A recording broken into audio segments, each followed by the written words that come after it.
abajo está la zona rica en células, donde ¿qué células van a ver? Fibroblastos. Bien, perfecto. Ahora si nosotros vamos a ver un preparado histológico, fíjense, en la imagen de la izquierda, lo que se ve más oscuro es la dentina, ¿sí? Adyacente tenemos la predentina, que ¿qué era la predentina? ¿Se acuerdan? Menos mineralizada, excelente. Fíjense esos puntitos que se ven luego de la predentina, que sería la capa odontoblástica. Entonces todos los odontoblastos se acuerdan que estaban dispuestos en empalizada, ¿sí? Después tenemos la zona, ¿qué? Rica en células. Pobre en células y después la zona rica en células. Acuérdense que la zona pobre en células va a estar atravesada por vasos sanguíneos y nervios, ¿sí? Fíjense en la otra imagen que se ha utilizado otra tinción, pero es el mismo tejido. Dentina, la predentina, que es eso que se ve más claro, todos los odontoblastos en la zona odontoblástica empalizada y después vamos a ver por debajo los fibroblastos, ¿sí? Bien. Entonces, ya hablamos del 75% que es agua, el 25% dijimos materia orgánica. Ya vimos las células, vamos a las fibras pulpares. De las fibras pulpares, acuérdense que tenemos tres: las colágenas, las reticulares y las elásticas, ¿sí? Las más abundantes de todas, ¿cuáles son? Las colágenas. Le siguen las reticulares y las elásticas son las que vamos a encontrar en los vasos sanguíneos, ¿sí? Bien, hasta ahí todos me siguen, ¿no es cierto?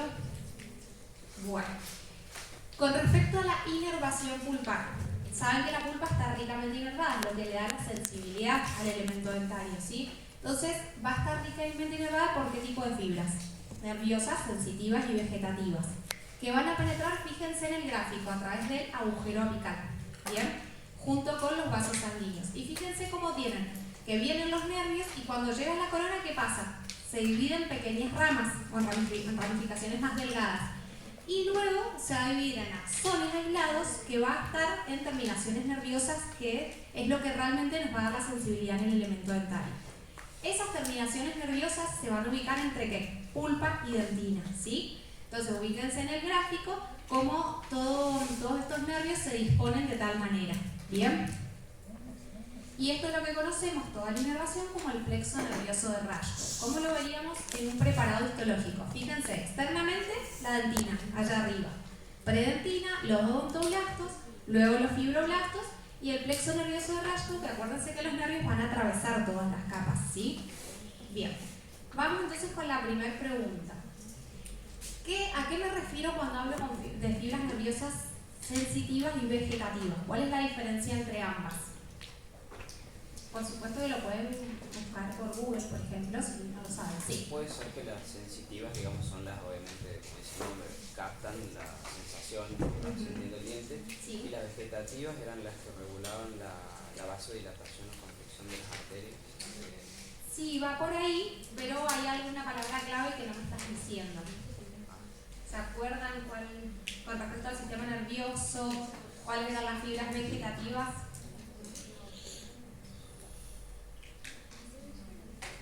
Si se animan, no pasa nada si se equivocan. Y si no se equivocan, van ganando puntos. Van a penetrar por qué estructura dijimos, el agujero apical junto con los nervios, ¿sí? Vamos a las funciones de la pulpa, ¿sí? Si bien el nombre no lo está diciendo, ¿quién se anima a explicarme cada una de estas funciones? Y este sí va con el signo de pregunta. Fíjense, funciones: sensitiva, nutritiva, formativa y defensiva. El nombre se nos está diciendo, pero ¿quién se anima a ver? Nutritiva porque lleva los nutrientes a través de la sangre. Bien, y de qué estructuras de la sangre que acabamos de hablar.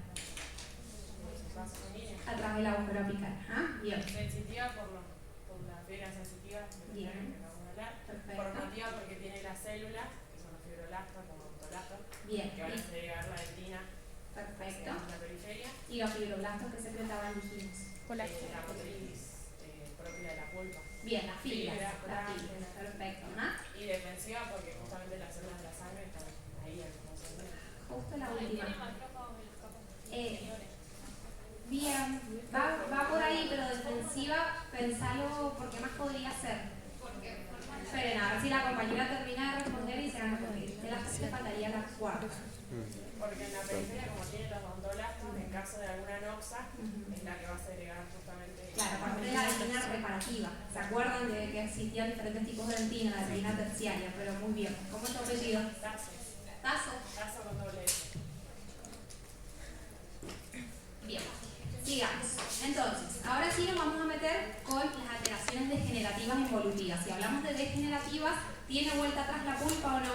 tipo de lesiones? No, sí, involutiva, significa que no va a volver la pulpa a su estadio normal, ¿sí? Y son estas 5 que vamos a desarrollar. Fíjense, la atrofia pulpar. Acuérdense cómo dijimos que la pulpa estaba compuesta. ¿Se acuerdan?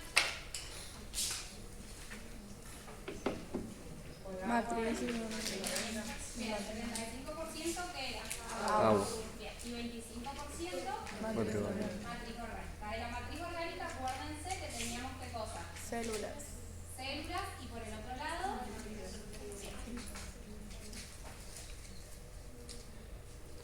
fibras pulpares, ¿sí? Perfecto. Entonces, fíjense la atrofia pulpar. ¿Qué dice la definición de atrofia pulpar? Es la pérdida gradual de ¿qué? Elementos celulares. De elementos celulares. Entonces, lo que va a disminuir es esto y ¿qué va a aumentar? La estructura fibrilar. Perfecto. Entonces, esa es la primera alteración degenerativa que tenemos que conocer. Fíjense que dice degeneración grasa. Lesión frecuente a nivel de ¿qué? Bien, entonces esta alteración degenerativa también va a estar relacionada a nivel celular, ¿sí? ¿Y qué es lo que pasa? Fíjense que las células se llenan de gotitas de grasa, ¿sí? Que terminan uniéndose para formar una gran mácula que desplaza al núcleo. ¿Bien? Vamos con la otra. Precipitaciones cálcicas, lo vamos a desarrollar enseguida porque es un poquito más largo. Degeneración vacuolar o hidrópica. ¿Qué dice? Alteración en el metabolismo hídrico de la pulpa. Es decir, que esta nos va a afectar a qué estructura, al agua, ¿sí? a qué elemento composicional del agua. ¿Bien? Principalmente en la zona endopláctica. Y también tenemos la fibrosis y la hialinosis. La fibrosis nos está diciendo el nombre. ¿A qué nos va a afectar? A las fibras, y van a aumentar las fibras. ¿Se acuerdan que dijimos que las fibras colágenas eran las más abundantes? ¿Sí? Entonces, va a haber un aumento del número de fibras colágenas, pero de forma desorganizada. Y fíjense, la hialinosis va a desaparecer esta estructura fibrilar y se va a reemplazar por una sustancia que homogeneiza estructuras, se dice, ¿sí? Las más frecuentes son la fibrosis y la hialinosis. Y acá viene otra pregunta. ¿A qué nos referimos con el metabolismo hídrico de la pulpa? Lo pueden buscar en celular, en los apuntes, o si lo saben me lo dicen. Estamos hablando que en la degeneración vacuolar o hidrópica hay una alteración en el metabolismo hídrico de la pulpa.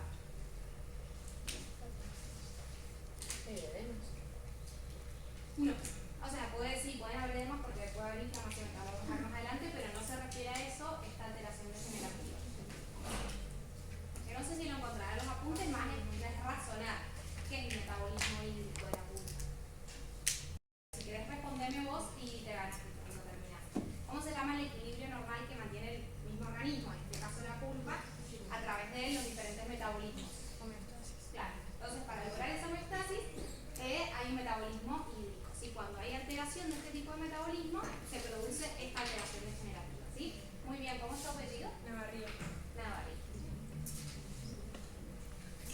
Bien, entonces, ¿para qué hacemos esto? Para que no estudien de memoria, porque si ustedes no estudian de memoria, hoy se lo acuerdan y mañana no, ¿sí? Entonces, traten de relacionar las cosas, si ustedes les va a ser mucho más útil para más adelante. Y como les decía, ¿cuáles son las lesiones más frecuentes? La fibrosis y la hialinosis, que se llama en general degeneración fibrohialina, ¿sí? Ustedes fíjense que son medidas controversiales, porque uno es el aumento de las fibras colágenas y el otro es la disminución. Primero se produce este aumento desordenado y después la desaparición de esta estructura fibrilar, ¿sí? Bien. Y vamos con la otra, que es la quinta alteración degenerativa de la pulpa, que es las precipitaciones o degeneraciones cálcicas. Que tenemos dos, los nódulos y las agujas, ¿sí? Los nódulos pulpares son estructuras redondeadas, ¿sí? Formados por matriz colágena, sobre la cual se deposita material calcificado. A diferencia de las agujas cálcicas, que son formaciones alargadas, ¿sí? Se van a ubicar en los conductos radiculares y las vamos a ver morfológicamente muy distintas unas de otras. ¿Ustedes piensan que el paciente puede llegar a tener alguna sintomatología con estas precipitaciones o no?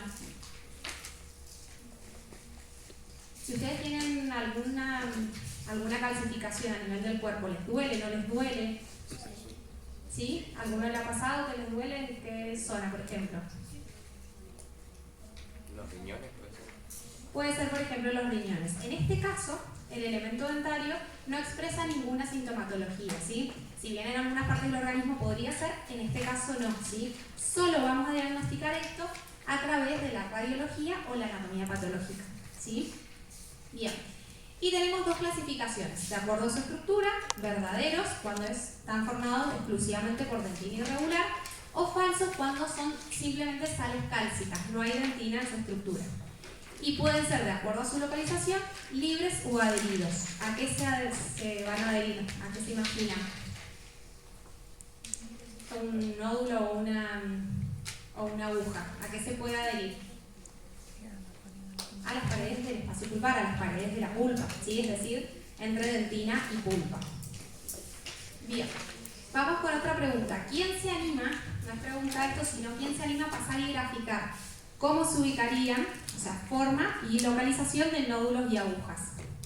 Es simplemente dibujar un elemento dentario y graficar dónde se ubicaría uno y el otro. ¿Sí? Leyendo la diapositiva lo pueden sacar, ¿sí? Los nódulos donde se ubican y las agujas donde se ubican, cómo es la forma de uno y cómo es la forma de otro. ¿Alguno se anima a pasar?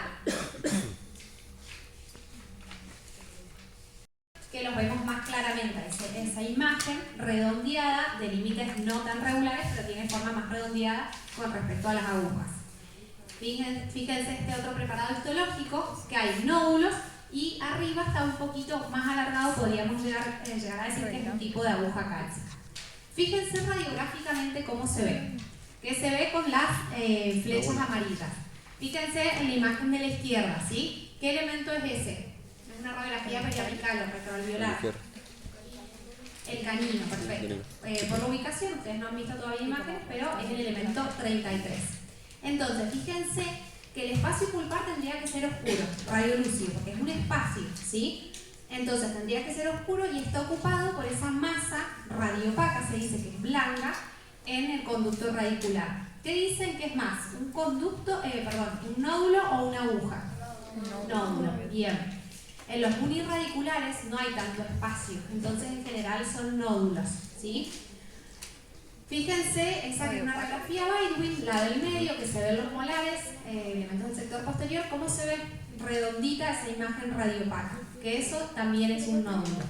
Fíjense en la de más arriba, que es así, no sé si alcanzan a ver, es una aguja cálcica porque es más alargada, y acá abajo, en la cámara pulpar, esa imagen redondeada, que es un nódulo pulpar. Bien. Hasta ahí hemos visto las alteraciones degenerativas e involutivas de la pulpa, que son 5, ¿sí? No se confundan cuando hablamos de hiperemia, congestión y de pulpitis. Siempre preguntamos las alteraciones degenerativas y se lo mezclan con pulpitis, ¿bien? Entonces, una cosa es las 5 que acabamos de ver y ahora vamos a ver el tema de la inflamación pulpar. La hiperemia congestión. La hiperemia congestión es el estadio inicial de la pulpitis. ¿Qué es la pulpitis? Se lo está diciendo el nombre. Inflamación de la pulpa. Bien. Entonces, caracterizada, como les decía, por una congestión sanguínea. ¿Cuál es la etiología de esta hiperemia? El tallado de cavidades. ¿Ustedes me entienden a qué me refiero cuando hablo de tallado de cavidades? ¿Qué? Bien, remover tejido cariado para luego poner una restauración. Sobrecarga de oclusión, también me entienden a lo que me refiero. Y raspaje radicular en el caso de un paciente con ¿qué? Con sarco, perfecto. Bien, ¿cuáles son las características? Es un dolor agudo, provocado, que no dura tanto, no dura más de un minuto. Una vez que retiramos el estímulo, por ejemplo, mucho calor, el dolor desaparece, ¿sí? Bien, y el aspecto radiográfico es normal. La hiperemia congestión es reversible. Ahora les pregunto, ¿qué es la hiperemia o la congestión? ¿Se acuerdan si hay alguna diferencia entre un concepto y el otro? Búsquenlo si quieren. Lo pueden buscar en el celular, si ponen en Google les va a aparecer ahí nomás. Para que repasen ese concepto que si no lo saben es difícil que entiendan esta lección.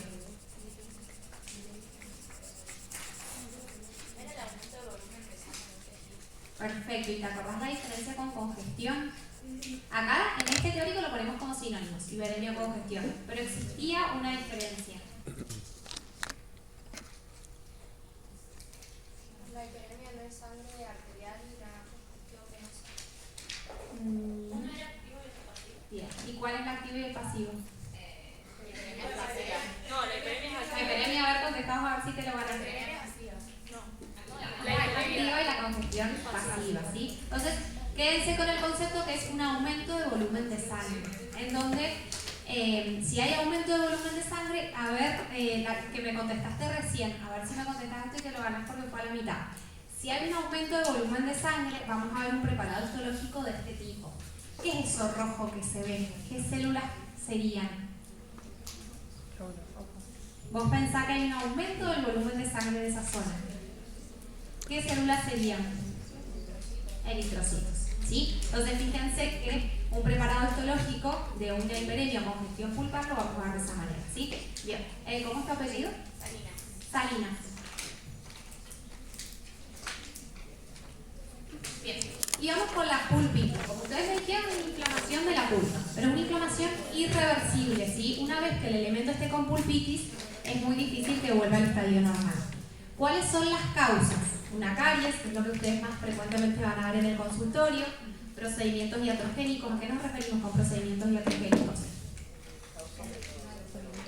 Perfecto, ¿y como qué podría ser? Por ejemplo, ustedes imagínense exposición pulpar, ¿sí? Que se vayan de más, sacándose la carie, pobre, te sacó las palabras de la boca, y se produzca una exposición pulpar, o bien una cercanía a la pulpa.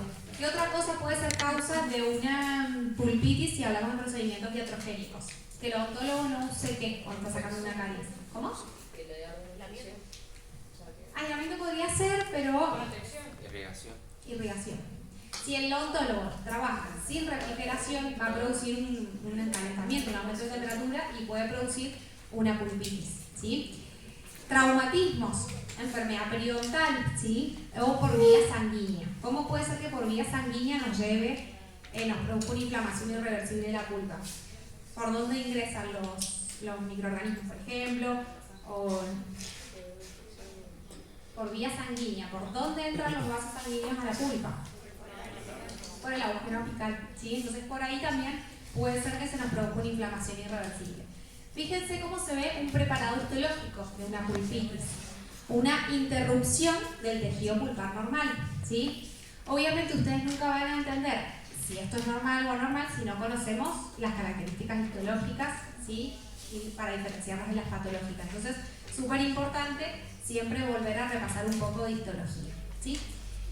Vamos con la clasificación de las pulpitis. Según la comunicación con la cavidad oral pueden ser abiertas o cerradas, ¿sí? Y según la inflamación pueden ser agudas o crónicas. Las agudas se caracterizan por ser cerradas, mientras que las crónicas se caracterizan por ser abiertas. Bien, acá nosotros insistimos tanto con el tema de los mapas conceptuales porque les ayuda mucho a ubicarse, ¿sí? A ustedes en este caso les vendría muy bien hacer un mapa de pulpitis aguda crónica y dentro de las agudas cuáles encontramos y en las crónicas cuáles, en el momento de estudiar, sí, como una guía de estudio. Fíjense, dentro de las agudas tenemos tres. Esto también siempre lo preguntamos. Infiltrativa, hemorrágica y arcedosa. ¿Bien? Y dentro de las crónicas, ulcerosa primaria, ulcerosa secundaria y pólipo pulpar. Estas seis las vamos a desarrollar ahora en las siguientes diapositivas.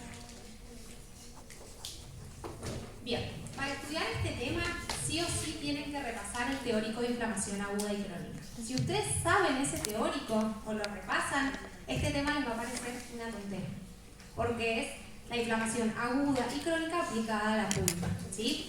¿Ustedes se acuerdan cuando vimos inflamación aguda, qué procesos se pasaban a nivel de los vasos y de las células?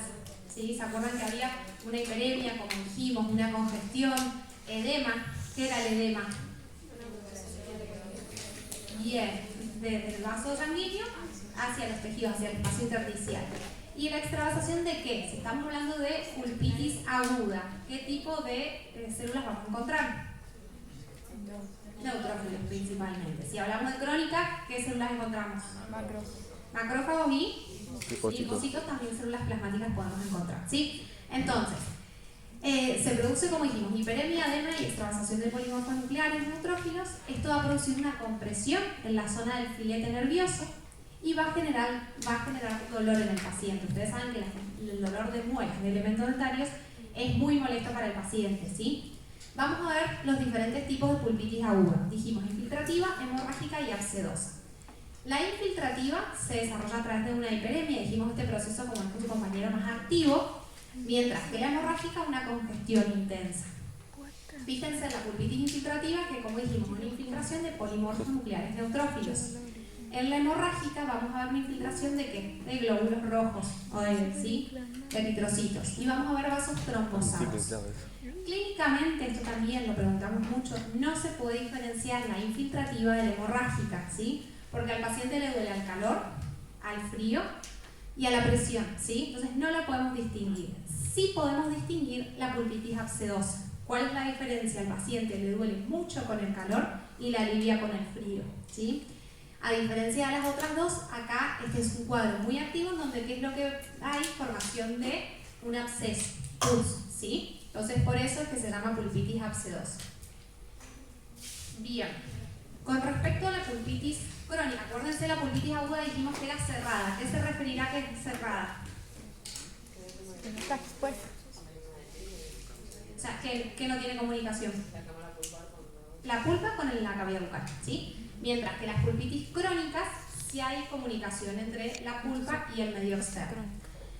Entonces, las pulpitis crónicas pueden derivar de una aguda o tener un carácter crónico desde su inicio. ¿Bien? Histológicamente, ya lo hablamos recién, es lo que vamos a encontrar infiltrado linfoplasmocitario más un tejido de granulación. Ahora bien, vamos a recordar qué era el tejido de granulación. ¿Quién se acuerda? Sería un tejido de cicatrización. Bien, ¿y qué más me puedes decir del tejido de granulación? Ajá. Bien, fibroblastos, ¿qué más podría haber si es un tejido de reparación?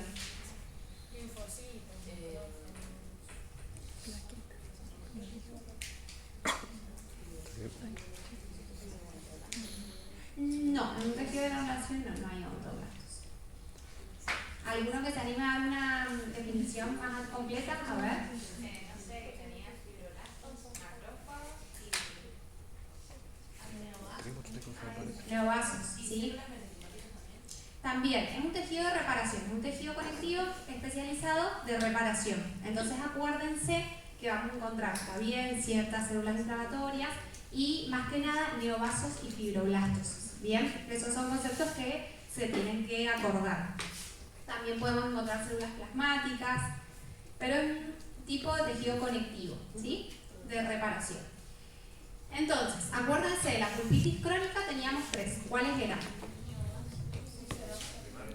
Ulcerosa primaria. Secundaria. Bien, ¿y la otra? Polipulpa. Bien. La pulpitis ulcerosa, la primaria se da por un traumatismo. Muchas veces pasan en los niños que tienen algún golpe, no reciben un tratamiento inmediato y se produce una pulpitis crónica, ¿sí? Y la secundaria es por profundización de caries. Esa es la diferencia básica entre las dos, ¿sí? Pero para que entendamos cómo se produce esta pulpitis ulcerosa. La pulpa, como les dije, toma contacto con el medio bucal, es decir, es abierta. Y se produce una zona de necrosis superficial. Si recibe tratamiento, va a aparecer un tejido de granulación más barrera cálcica, que es lo que estuvimos hablando recién. Ahora, si no recibe tratamiento, va a sufrir un proceso de gangrena. ¿Bien? Es muy común, ya lo van a ver en pediatría, en los niños. Clínicamente, ¿qué vemos en este paciente? Va a sentir dolor a la exploración, a la masticación, a los cambios térmicos, pero es un dolor más leve que la pulpitis aguda, ¿sí? Imagínense que la pulpitis crónica lleva mucho tiempo, entonces no es un dolor insoportable que el paciente es odontólogo. ¿Bien? Bien, y vamos con el tercer tipo de pulpitis crónica, que es el pólipo pulpar. Fíjense que se origina a partir, ya sea una pulpitis ulcerosa primaria o secundaria, consiste en un brote importante de tejido de granulación. Si ustedes ven un pólipo pulpar, tienen que saber que es tejido de granulación, ¿bien? Que se da cuando existe muy buena vascularización y que duele a la exploración persistente. Si ustedes van y tocan eso, va a doler, pero si no, el paciente no tiene sintomatología en general, ¿sí? Entonces, yo les muestro estas dos radiografías, ¿sí? Fíjense. ¿Cuál es más propensa a desarrollar un pólipo pulpar? Fíjense qué diferencias vemos entre las dos radiografías. En el sector posterior vemos premolar, en otra vemos premolar y molar. Fíjense qué diferencia ven en el ápice. A ver, me levanto. Que en la de la izquierda Sí. está abajo, más radiolúcido, tiene Bien. una inflamación. No es inflamación, se vería parecido. Una obsesión. Bien, no. Está bien porque se ve parecido y ustedes no han tenido radiología, entonces está bien lo que os decís. Pero no sería proceso. Fíjate que en el lado izquierdo ustedes sí han tenido anatomía, así que esto lo saben. No. ¿Qué pasa en el ápice del lado izquierdo y en el del lado derecho? ¿Quién dijo eso? Uno no se terminó de formar. Bien. ¿Ustedes se acuerdan que cuando los elementos erupcionan tardan 3 años en desarrollar toda su raíz y cerrar el ápice?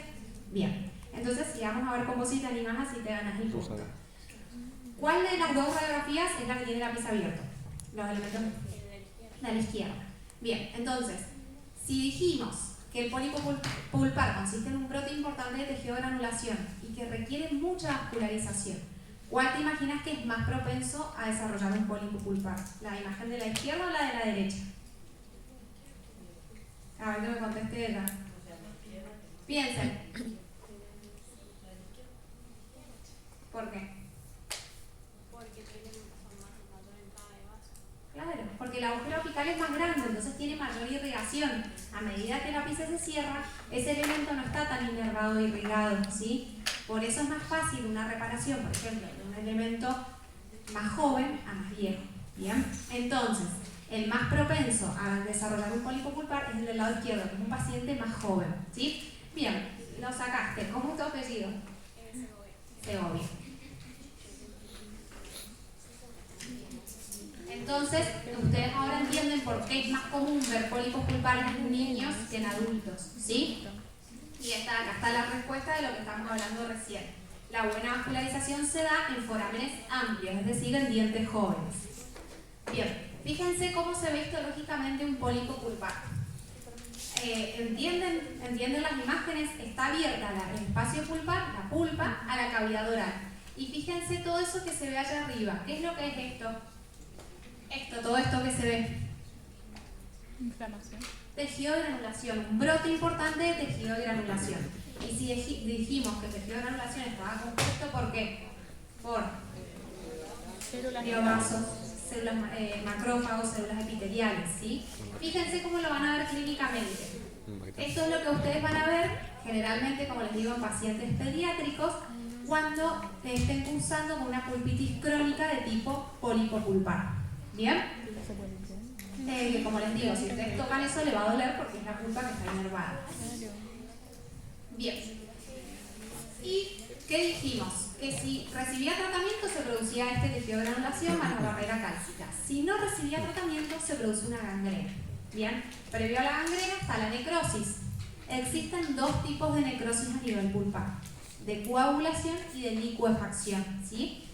De coagulación, que es lo que va a predominar los fenómenos de desnaturalización de proteínas. De licuefacción, que es lo que predomina. Veanlo así. ¿La acción de qué? De enzimas proteolíticas, ¿sí? ¿Y qué es la gangrena? Es la acción de las bacterias sobre el tejido pulpar necrótico, ¿sí? En donde se produce toda esta descomposición de las proteínas, su putrefacción, y van a intervenir ciertos productos como el indol, la cadaverina, la putrescina, que son los responsables de ese olor tan desagradable de la gangrena. Ustedes ya van a ver cuando cursen pediatría que van a haber casos de necrosis y de gangrena y se diferencia mucho por el olor. El paciente ya abre la boca y tiene un olor a podrido, ¿sí? A putrefacción. ¿Cómo se ve clínicamente un elemento con necrosis? Cambio de coloración. Fíjense que se ve de rosado a violáceo. Bien, porque hay una alteración en toda la inervación y irrigación de ese elemento. Bien. Hasta ahí vamos bien. Es patología pulpar lo que hemos visto. Ustedes lo que les tiene que quedar en la cabeza que vimos 2 grandes grupos. ¿Cuál es el primero? Las alteraciones degenerativas o involutivas, que estaban las 5, ¿se acuerdan? Y en el otro grupo, las pulpitis. Hiperemia con congestión y las pulpitis. Y tienen que ustedes ahí estudiar agudas y crónicas y los diferentes tipos. ¿Sí? Bien. Ahora vamos con con el otro tema que tenemos que ver hoy, que es patología apical. ¿Sí? Si hablamos de patología apical, ya saben